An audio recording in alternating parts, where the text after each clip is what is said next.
Hi, this is Ritesh Mathur from Department of Mechanical Engineering, ACEIT. In this video lecture, we will discuss the basis of your gyroscope. Okay, so for gyroscope, you must know about the angular velocity.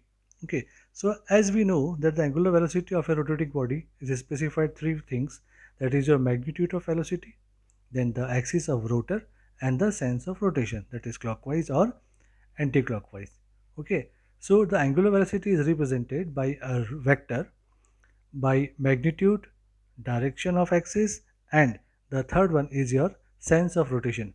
So it is given by your right hand screw rule, which says that if a screw is rotated in the clockwise direction, it goes away from the viewer and vice versa. As you can see in the figure that the viewer is the right hand side, so uh, if it rotates in the clockwise, the thumb is away from the viewer, and if it rotates in the anti-clockwise, the thumb is towards the viewer. Okay, you can also see in this figure that when you see from A to B, the thumb is from A to B, so it rotates in the clockwise direction. But if the vector changes from B to A, then the disc rotates in the anti-clockwise direction. Now, angular acceleration. So for angular acceleration, we will have to find out the angular velocity. Okay, so let us in this figure, the OX is your axis of spin about which the rotor is rotating with the clockwise direction. Okay, and OZ is your angle axis of precession about which it rotates from OX to OX dash, means from OA to OB. Okay, so if we join AB, so what AB represent? It represent the change in the angular velocity of the rotor. Okay, so we can divide this AB into two components. One is along x-axis, that is your AC, and other one is your towards your y-axis, that is your CB. So for AC, it will be OC minus OA. This is nothing but omega plus omega w cos of delta theta minus omega. For angular velocity, we will divide this by delta t. For angular acceleration, we just do the delta t tends to 0. If delta t tends to 0, then delta theta is 0 and cos delta theta will be 1. So the total angular acceleration along the x direction will be d omega by dt.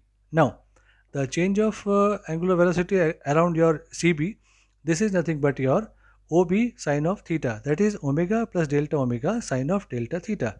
Okay, again for angular velocity divided by del t. For angular acceleration, delta t tends to 0, but if delta t tends to 0, then delta theta will be 0 and sine delta theta will be delta theta. Okay, so the angular acceleration will be omega into d theta by dt. So what is the total angular acceleration? It is d omega by dt plus omega into d theta by dt. Okay, now the gyroscopic couple. Okay, so for this, again we are just taking the this diagram. Okay, so in this again the change in angular velocity AB by the your length of arc, it is r into theta, so this will be omega into delta theta. Okay, so angle acceleration will be omega into delta theta by del t. Okay, so when delta t tends to 0, it will gives me omega into d theta by dt. So this d theta by dt is the angular velocity of the axis of spin. Okay, and it is known as angular velocity of precession, which is denoted by your omega p. So angular acceleration will be omega into omega p.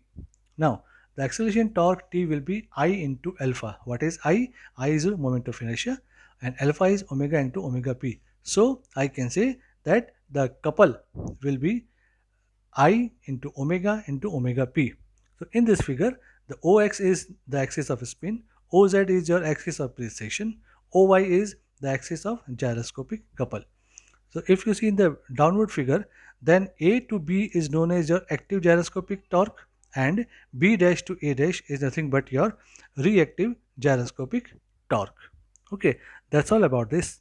Thank you.